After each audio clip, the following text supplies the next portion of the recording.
10 leyendas y cuentos de terror bolivianos. Primer relato. La Casa de la Moneda. El territorio boliviano, al igual que muchos otros lugares de Latinoamérica, se halla inundado por leyendas y mitos fantásticos que a más de uno le han puesto la piel de gallina. El que vamos a contar a continuación ocurre en la preciosa ciudad del Potosí, dentro de una de sus construcciones históricas más importantes, la Casa de la Moneda. Erigido durante la época colonial, dicho lugar se ha visto rodeado en más de una ocasión por las leyendas urbanas y las supersticiones de la gente. La más popular afirma que sus sótanos se encuentran malditos, motivo por el que hasta hoy en día es imposible bajar en las visitas guiadas. Siglos atrás, la Casa de la Moneda servía como fábrica de centavos que después de su elaboración, eran distribuidos por toda la ciudad. Trabajaban aquí numerosos esclavos que habían sido traídos desde África. Justo enfrente se alzaba un convento, que por su fachada y por la apariencia de las hermanas que allí vivían, se había ganado el respeto de todos los habitantes. No obstante, nadie podía imaginar los comportamientos aberrantes que tenían lugar adentro. El monasterio se encontraba corrompido por la tentación y la falta de fe de las monjas, quienes llevaban a cabo sesiones espiritistas y otros actos de adoración al maligno. Además acostumbraban tener relaciones sexuales sin control con los curas que las visitaban, participando en monstruosas orgías incluso cuando se sabían embarazadas. Habría sido un escándalo admitir el nacimiento de tantos niños concebidos en tan oscuras circunstancias, por lo que pronto, aquellas mujeres tomaron una costumbre sumamente espantosa. Todos los bebés que nacían en el convento eran deformes y horribles, debido a las ceremonias negras que sus madres celebraban. Sin el menor remordimiento, los pequeños eran asesinados y sus cuerpos abandonados en los sótanos de la Casa de la Moneda, los cuales abarcaban un área de 2 kilómetros bajo el suelo. Pronto, los esclavos africanos comenzaron a asustarse al escuchar sonidos extraños que provenían del lugar, especialmente de noche. Algunos de ellos, jurando haber bajado para investigar, quedaron aterrorizados al encontrarse con duendes y otras extrañas criaturas que usaban a los niños muertos para llevar a cabo macabros experimentos. Otros, aunque nunca se atrevieron a poner un pie en el sótano, revelaron haber oído risas infantiles y llantos de bebé que les infundían el más perverso pavor. Con el paso del tiempo, las monjas del convento fueron descubiertas y, como era de esperarse, el lugar quedó abandonado. Los años siguieron transcurriendo y la Casa de la Moneda sufrió múltiples reformas, siempre sembrando la duda sobre lo que realmente ocurría en el subsuelo. Actualmente sigue siendo una construcción hermosa y muy visitada por los turistas. Y aunque dicen que las leyendas urbanas son solamente un cuento, resulta curioso que el acceso a los sótanos continúe siendo restringido. ¿Tendrán las autoridades algún motivo importante para mantener lo que ahí existe en secreto? Si algún día viajas hasta la bella ciudad de Potosí, tal vez quieras acudir para intentar averiguarlo. Segundo relato. El Puente del Demonio. En el hermoso pueblo de Potosí, Bolivia, hay una leyenda de terror que ha sido pasada de padres a hijos a lo largo de generaciones, y advierte sobre la presencia de un misterioso puente, el cual nunca consiguió terminarse. Y jamás lo hará, debido a que está maldito por las mismas fuerzas infernales. Todo comenzó cuando un muchacho campesino se enamoró de la hija del alcalde, una hermosa joven de raíces indígenas a la que, sin embargo, no podía aspirar por ser él tan pobre. El gobernador era muy celoso y aspiraba a casar a su primogénita, solo con un hombre que fuera sumamente rico e importante. Era por eso que los jóvenes amantes tenían que verse escondidas. Pero durante uno de sus encuentros, tuvieron la mala suerte de ser sorprendidos por el alcalde, quien apartó a su hija furioso del chico. «Si tanto quieres a mi hija, ese amor que tienes tendrás que pagarlo con dinero», le ordenó, «pero más te vale que lo tengas al terminar esta semana». Desesperado, el muchacho se puso a trabajar y de alguna manera logró reunir la cantidad que le pedía el alcalde, antes de entregar la mano de su hija a otra persona. Para esto tuvo que ir a la capital y laborar como un esclavo en las labores más humillantes. Mas nada de esto importaba, en tanto pudiera estar con su verdadero amor. Ya con el dinero en sus manos, el joven abordó un camión para volver a su pueblo. Era el último día del trato y llovía a cántaros. El autobús llegó hasta un barranco y se quedó inmóvil, pues a causa de la lluvia era imposible rodear el cerro para llegar al otro lado. Lleno de angustia, El campesino invocó al diablo y le prometió que le entregaría su alma si lo ayudaba a cruzar. Al escucharlo, el demonio se puso a picar piedras y a construir un puente, advirtiéndole que al terminarlo, su alma le pertenecería para siempre. En el último instante, el muchacho se arrepintió y pidió ayuda a Dios para que lo salvara. Justo cuando el demonio estaba a punto de poner la última piedra del puente, unos ángeles bajaron e impidieron que ésta fuera colocada. Para cuando el gallo cantó, el alma del campesino se había salvado y éste pudo cruzar a salvo para reunirse con su amada. No obstante, el puente quedó incompleto para siempre. Cada vez que alguien trataba de poner la última piedra, ésta amanecía fuera de lugar de manera inexplicable. Hoy en día, los lugareños aseguran que por las madrugadas se aparece un hombre siniestro, que se queda de pie, mirando el sitio donde debería ir la roca restante. Probablemente sea el diablo, quien sigue guardando rencor por el alma que perdió y espera a que el próximo incauto caiga en su trampa, al acecho de nuevas víctimas a las cuales aterrorizar. Si alguna vez pasas por este sitio, mejor ten cuidado con dónde pisas. No querrás ser el próximo. Tercer relato. Los duendes. Cuando era pequeño, mi abuela me habló sobre los duendes. No esas criaturas pequeñas y generalmente amistosas que vemos en los cuentos y películas, sino los duendes reales. Ella dice que estas criaturas son las almas de los niños muertos, que no fueron bautizados antes de nacer. Tienen ojos grandes y muy brillantes, que no parecen de este mundo y sus pies están al revés. De esta manera, pueden engañar a las personas cuando les hacen creer que caminan en cierta dirección, y en realidad se están dirigiendo al lado contrario.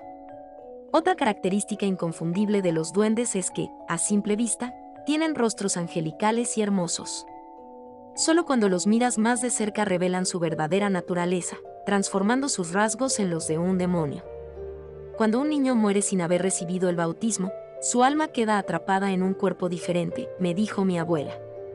Se convierten en duendes y se dedican a robar a otros niños para llevarlos a lo más profundo del bosque. Nadie sabe qué hacen con ellos.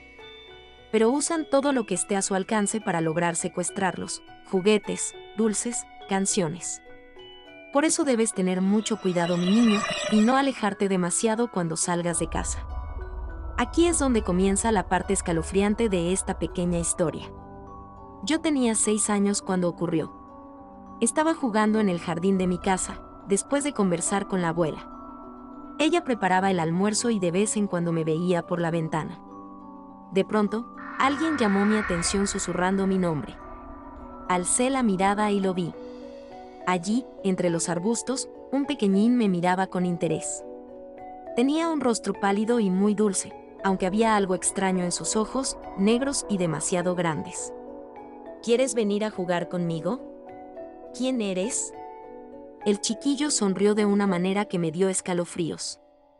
Algo no andaba bien ahí, pero yo no sabía lo que era, a ciencia cierta. Si me acompañas podemos comer dulces, tengo juguetes nuevos que te van a gustar. Por alguna extraña razón, aunque desconfiaba, no pude evitar ponerme de pie y comenzar a andar hacia él. Además, la propuesta sonaba tentadora. Pero mi intuición no dejaba de advertirme que estaba en peligro. Miré hacia abajo y lo descubrí. Este niño estaba usando los zapatos al revés, pues sus pies estaban volteados. Un escalofrío me recorrió la espalda y me quedé paralizado. Cuando levanté los ojos, el duende seguía sonriendo, pero ya no era bello. Su rostro se había convertido en el de una bestia, con la piel arrugada y una expresión grotesca y burlona, que concentraba la más pura maldad. Grité, como nunca había gritado en mi vida. Mi abuela salió de inmediato a verme. El duende se había marchado cuando ella llegó. Yo no pude dejar de lloriquear en toda la tarde. Mis padres no me creyeron cuando les conté lo que había visto en el jardín. Ni ellos, ni nadie. Solo mi abuela lo hizo y pude ver en sus ojos el mismo miedo que sentía yo. Cuarto relato. El fantasma del cementerio jardín. La leyenda urbana boliviana que vas a conocer a continuación fue narrada por unos testigos que no quisieron revelar su identidad, posiblemente por miedo. A la fecha es una de las más conocidas en el país y en Latinoamérica. Los protagonistas de esta historia Son un matrimonio acomodado, que cierta noche volvía a casa tras un compromiso diplomático. Habían cenado en casa de un importante embajador, la cual se encontraba un tanto retirada de la zona en la que vivían. Viendo que les quedaba todavía un largo camino por delante, y que ya había oscurecido, decidieron tomar un atajo y desviarse hacia el barrio de Sopocachi. Estaban pasando por alrededores del cementerio Jardín, cuando la mujer notó algo extraño. Había una mujer caminando sola por la calle. Iba completamente vestida de negro y no podía verle el rostro. Se le hizo extraño que una persona estuviera fuera a esas horas de la noche, y más con el frío tan intenso que estaba haciendo.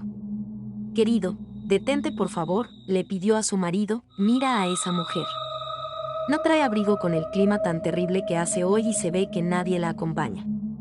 Tal vez necesite que la lleven a algún sitio». «¿Estás segura?» «No sé, vamos a preguntarle». El hombre se detuvo a un lado de la desconocida y su esposa bajó la ventanilla para hablarle. «Buenas noches, señora. Ya es muy tarde y está haciendo demasiado frío. ¿No quiere usted que la acerquemos a alguna parte? ¿Va usted a su casa?» Al principio, la extraña no respondió. Una larga mata de pelo negro ocultaba su perfil. Pero luego, se volvió para ver a la mujer, y cuando lo hizo, ella sintió un terror inmenso que se apoderaba de sus huesos. Aquella mujer no era una persona de carne y hueso, sino una presencia fantasmagórica. Tenía los ojos completamente blancos y una piel cetrina semejante a la de un cadáver.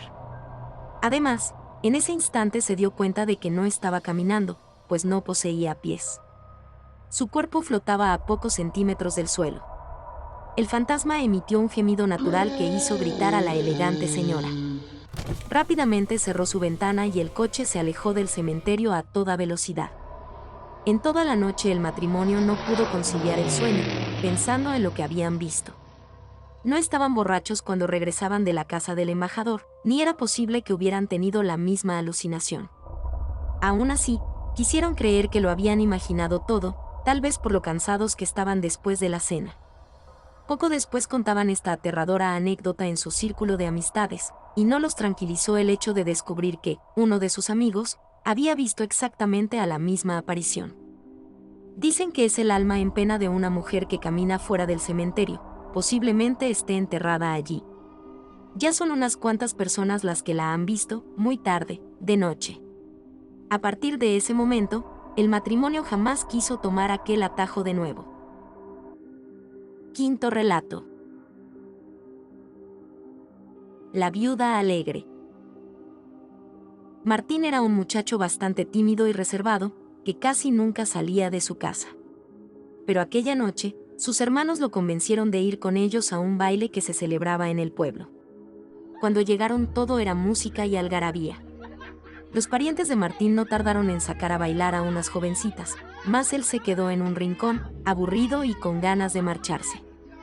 Fue en ese momento cuando una mujer muy atractiva se le acercó. Tenía ojos grandes y negros como su cabello, una piel blanca como la leche y una linda sonrisa. «¿Por qué estás aquí tan solo? ¿No te gusta bailar?», le preguntó. «No, la verdad es que solo vine para acompañar a mis hermanos». «A mí tampoco me gustan mucho las fiestas, vamos afuera para platicar». Martín aceptó, entusiasmado porque era la primera vez que conversaba con una joven tan atractiva. Charlaron por horas, rieron y él se sintió enamorado de aquella bella desconocida. Luego, repentinamente se besaron y él se dijo que aquella era la mejor noche de su vida. «Ya va a ser medianoche y tengo que regresar a casa», dijo ella. «Yo te llevaré, a estas horas no es seguro que una señorita ande sola por el camino». Subieron los dos al caballo de Martín y tan pronto como la mujer estuvo en la silla de montar, el equino se puso a relinchar nervioso, como si le hubiera caído encima alguna clase de alimaña. El muchacho intentó controlarlo y se disculpó por el temperamento del animal. «No te preocupes. Llévame al cementerio por favor, que ahí es donde está mi casa», le dijo ella. «¿Al cementerio? Pero si ahí no hay nada más que tumbas».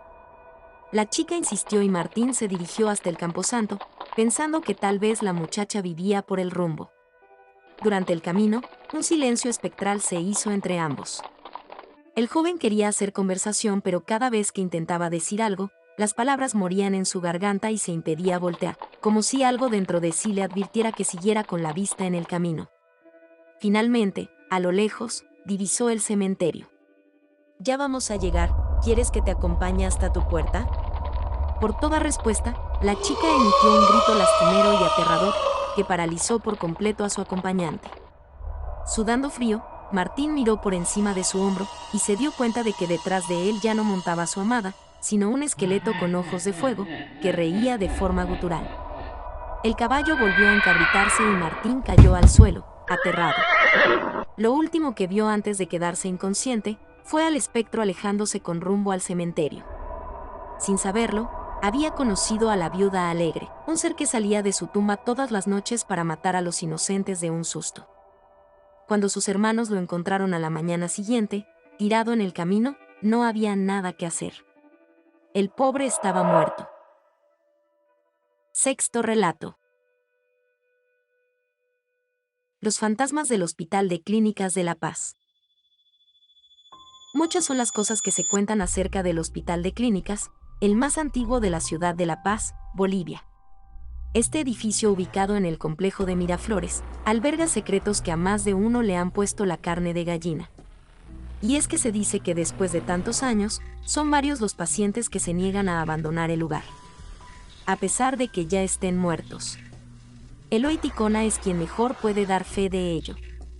Durante 25 años, este hombre ha fungido como portero del hospital, por lo que ha escuchado innumerables historias y anécdotas. Y también ha visto cosas. Cierta noche, Eloy se encontraba recorriendo como de costumbre los pasillos del hospital, cuando vio pasar a pocos metros, justo por el jardín, la figura de una mujer alta y delgada, toda vestida de negro. Lo primero que pensó fue que se trataba de una de las enfermeras de planta, a las cuales ya conocía muy bien. «Mercedes, ¿es usted?». La mujer no le respondió.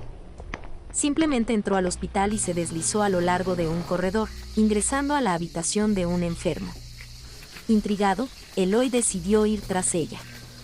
Con mucha discreción abrió la puerta, encontrándose con que no había nadie en la habitación, a excepción del paciente que se removió en su cama. «Disculpe, me pareció ver a entrar a una enfermera aquí». «No, le aseguro que nadie ha venido desde hace varias horas». Eloy le dio las buenas noches y se retiró a seguir con su jornada, extrañado. Desde entonces, admite que las apariciones no han dejado de repetirse, aunque ahora más que miedo, le causan una rara curiosidad. Aquella ocasión, por cierto, no fue la única en la que vio a la mujer de negro. Varias noches más tarde volvió a aparecer, visitando a otros enfermos. Tras comentar esta situación con algunos médicos y enfermeras, el vigilante llegó a la conclusión de que quizás se trataba de la viuda del general, un fantasma muy conocido dentro de la clínica. Sin embargo, él no es el único que ha sido testigo de este tipo de espectros. Teresa Aguilar, doctora encargada del área de neonatología, afirmó haber visto a una enfermera de capa azul que se movía por el área pediátrica, y a la cual no pudo reconocer. Sobre todo porque su uniforme era indiscutiblemente de otra época. Ella recordó entonces la leyenda de la enfermera fantasma, una muchacha que en vida se había destacado por el cariño y dedicación con los que cuidaba a los niños enfermos. Apenas unos cuantos segundos de haber presenciado la aparición, Teresa escuchó las risas de varios pequeños en el pasillo superior, una zona que, ella sabía, se encontraba vacía. «Me estoy volviendo loca», se dijo, antes de retirarse a su oficina pensando que estaba sugestionada. A la mañana siguiente, se preocupó aún más al recibir la queja de una empleada del hospital. A ver si alguien calma a esos niños, no hace gracia que estén riendo tan tarde en la noche. Séptimo relato. La esposa del condenado. El marido de María, una modesta mujer, había llevado una vida sumamente licenciosa. Fumaba, bebía, se iba de parranda con sus amigos. Mientras su pobre mujer hacía lo que podía por cuidar de la casa y de sus hijos, este hombre gustaba de meterse en todo tipo de problemas. Finalmente, el hombre murió a causa de esta rutina tan caótica, dejando a su familia sumida en la más profunda miseria. María no sabía qué hacer para salir adelante. Un día, sus vecinos le dieron una macabra noticia.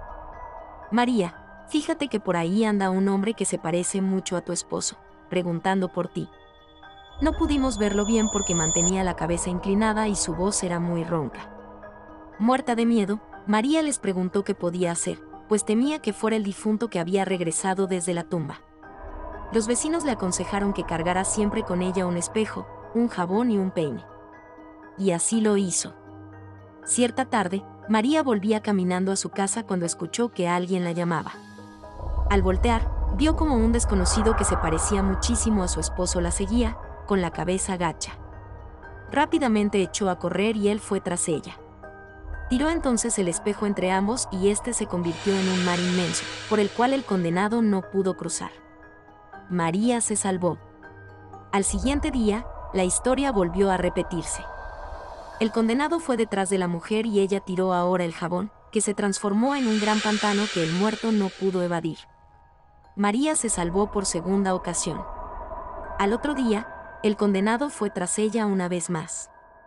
María arrojó el peine que se volvió un espeso bosque, cuyas plantas estaban plagadas de espinas. María se salvó por tercera vez. Lamentablemente, el condenado no se rendía y María tuvo que ir a ver al cura, para que le diera solución definitiva. Mantente siempre rodeada de niños, le aconsejó él, los niños son como los ángeles del Señor. Ningún espectro puede acercarse a ellos. Desde ese instante, María decidió que no se iba a separar de sus hijos. Pero he aquí que aún así, una noche el condenado fue a buscarla. Se apareció en un rincón de su casa, asustando a los pequeños y poniéndole a ella la piel de gallina. Por favor, no me tengas miedo, no voy a hacerte daño, le dijo él. He regresado porque no puedo descansar en paz, después de todo lo malo que hice en vida. Ahora necesito mostrarte algo. Sígueme. La mujer fue tras él hasta el patio de la casa, donde el fantasma le dijo que se pusiera a cavar. Bajo el suelo, encontró enterrado un pequeño cofre lleno de oro y de joyas. En el momento en el que fue desenterrado, su esposo se desbarató convirtiéndose en polvo. Finalmente había hecho algo bueno por su familia y ahora podría hallar el descanso eterno. María y sus hijos vivieron sin preocupaciones por el resto de sus vidas. Octavo relato. El féretro. Esta es una de las leyendas de terror más estremecedoras de Bolivia. La historia se remonta a poco después de la época de la conquista, cuando los españoles ya estaban asentados en Sudamérica. Cuentan que por aquel entonces, llegó al país una familia proveniente de España, conformada por el matrimonio y 5 hijos. Todos contaban con la esperanza de enriquecerse. Para ello, el padre invirtió todos sus ahorros en las prósperas minas del Potosí, de las cuales se extraían diariamente metales preciosos. Al principio las cosas fueron viento en popa para la familia, la industria minera estaba dando sus frutos y ya ellos se habían hecho construir una casa preciosa. Contaban con un buen número de sirvientes para atenderlos y se podían permitir todos los lujos que existían en la época. Hasta que un día, la desgracia tocó a su puerta. La hija más pequeña de la familia enfermó con gravedad. Había contraído sarampión, una enfermedad que hoy en día ha sido prácticamente erradicada, pero que en ese entonces era casi una sentencia de muerte. Sus padres contrataron a los mejores médicos para ayudarla, en vano. La niña murió por tiempo después y tanto sus padres como sus hermanos quedaron devastados. Como si eso no fuera suficiente, sus negocios se fueron a la quiebra y su antigua vida de riqueza quedó en el pasado. Derrotado, el padre decidió que regresarían a España para comenzar de nuevo. Antes de marcharse, le dio a su hija cristiana sepultura y la colocó en un féretro de madera, que enterró cerca de las minas. El cuerpo de la pequeña se quedaría descansando en tierras bolivianas. Volvió pues la familia a España, y a los pocos días, los trabajadores de la mina no tardaron en darse cuenta de que algo muy macabro sucedía por las noches. Primero, algunos de ellos aseguraron haber visto un féretro en llamas, que se deslizaba desde las minas hasta el lugar en el que se encontraba la estación de trenes. Allí se quedaba toda la noche hasta que el sol comenzaba a salir. Entonces regresaba a toda velocidad hasta las minas, antes de que el primer rayo de luz lo alcanzara. Resultaba curioso ya que, cuando la familia española todavía habitaba ahí, el padre siempre salía desde el Potosí hasta La Paz, capital de Bolivia, abordando el tren a la medianoche. Otros empleados decían haber escuchado las risas de una niña, cuya silueta deambulaba por los corredores de la mina, poniéndoles los pelos de punta. Los más escépticos siempre creían que se trataba de la hija de alguno de los mineros, pero esta sospecha se desvaneció al comprobarse que ninguno había engendrado a una niña. El tiempo pasó y el misterio del féretro de las minas se convirtió en una leyenda descalificada por muchos. Aún todavía, existen visitantes que aseguran haber escuchado a la pequeñita, haber visto su aura a lo lejos o bien, haberse encontrado con un misterioso ataúd en los rincones, que desaparece en solo cuestión de segundos. Noveno relato. El infierno. Ana salió de casa en busca del transporte que la llevaría a la universidad. Tras tomar asiento y colocarse los audífonos, perdió la conciencia, adentrándose en un sueño profundo. Lucía, una chica de la misma edad, huérfana, pobre, quien había sufrido los peores vejámenes que un ser pueda soportar, decidió terminar con su vida. Se internó en el bosque. Muchos decían que está encantado debido a todas las historias que se contaban de dicho lugar. A pesar del día lluvioso, consiguió llegar hasta una casa abandonada corroída por el tiempo. Estaba oscura y fría. Colgó una cuerda de una de las vigas y se la enredó en el cuello. En el preciso instante en el que daba su último aliento de vida, oyó sonidos que le impidieron llevar a cabo su cometido. Muy asustada, miró con terror lo que se presentaba ante sus ojos. Era un ser mitad humano, mitad cabra, una bestia de ojos rojos y cuernos, que se le acercó. Lucía temblaba, no podía pronunciar palabra alguna. La criatura se le acercó al oído y le recitó frases que ella repitió, sumiéndola en un trance profundo. El lugar se tornó oscuro, gris, fuertes vientos soplaban azotando las ramas de los árboles. Los truenos estremecían el lugar. Se había desatado un infierno que todos los seres vivos padecerían a partir de entonces. La bestia había tomado una vida inocente para apoderarse de la vida. Ana, que viajaba en el transporte, al oír un trueno salió de su letargo. Todo estaba oscuro, las personas que viajaban con ella veían con asombro una auténtica escena de terror. El día se había vuelto noche. Cuando bajó del bus, la gente en la calle gritaba diciendo: «Estamos en el infierno». Nubes rojas en el cielo presagiaban lo peor. Las personas salían a la calle a rezar a Dios, otras acababan con su vida, se lanzaban de edificios. Algunas iban a las iglesias pidiendo perdón. Ana solo rezaba y recorría las calles para regresar con su mamá, mientras una niebla espesa invadía la ciudad. Al cruzar un puente, vio con horror que el agua que fluía por el río se había tornado color sangre. Un hombre gritaba que todos estaban en el infierno y sin reparos maltrataba a la gente a la que se le cruzaba. Al acercarse no dio crédito a lo que sus ojos veían. Era un espectro sin pies, envuelto en una capa negra. Buscaba personas para tomar sus almas, mismas que absorbía por su boca como si las devorara. La tierra se abría, de ella salían llamas de fuego que destruían todo a su paso. Surgían grietas que atrapaban a la gente y ellos caían en el abismo sin poder evitarlo. Cansada y malherida, Ana entró en casa, llamando a su madre. Su madre apareció para decirle que pidiera por su alma. Sin entender, Ana corrió a darle un abrazo y un beso, pero en ese momento la imagen de su madre se desvaneció. Ana lloró desconsoladamente, levantó su cabeza y vio que la vela que su mamá había prendido aún iluminaba el altar de los santos. Ella suspiró y les pidió por su alma y la de las personas buenas.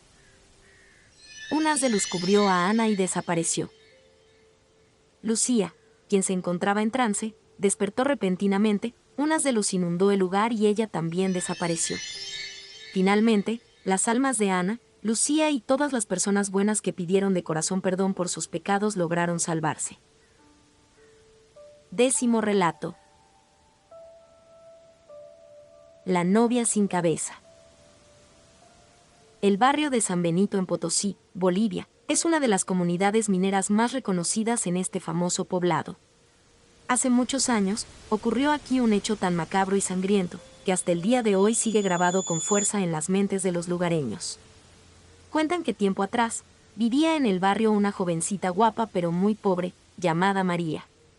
Ella se había enamorado de Rufino, un joven que no tenía nada que ofrecerle, excepto su amor desinteresado. A pesar de que lo amaba, A la muchacha le aterraba vivir en la pobreza, por lo cual no se decidía a poner fecha para la boda. Al ver la aflicción de su amada, Rufino decidió viajar a la Argentina para buscar fortuna y ofrecerle las comodidades que ella anhelaba. Cuando vuelva, seré un hombre tan rico que no habrá ningún problema para casarnos. Hasta entonces, espérame, María, que te prometo que volveré. María le aseguró a su vez que le iba a estar aguardando. Sin embargo, pasaron los meses, luego, más de un año, y ya no recibía noticias de su prometido. Para entonces, la chica había logrado llamar la atención de un hombre muy rico, pero poco atractivo y mucho más viejo que ella. El inesperado pretendiente la perseguía todos los días para convencerla de ser su esposa.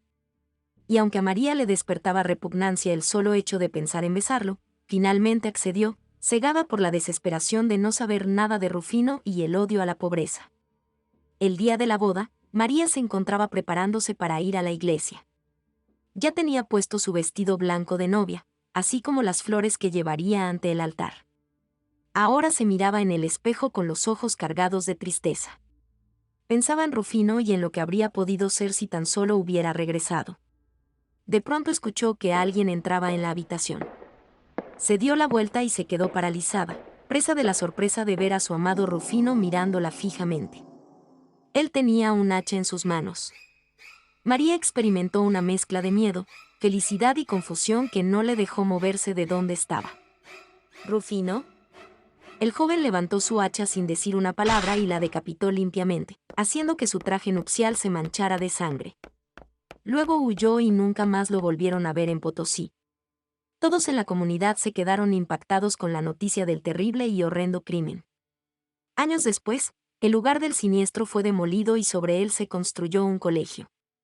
Una noche, la portera encargada de vigilar el lugar se quejó aterrorizada, afirmando haber visto a una mujer vestida de novia, sin cabeza, deambulando por los pasillos del edificio. Tuvieron que darle la razón cuando algunos profesores y alumnos confesaron ser testigos de la misma macabra aparición en ocasiones.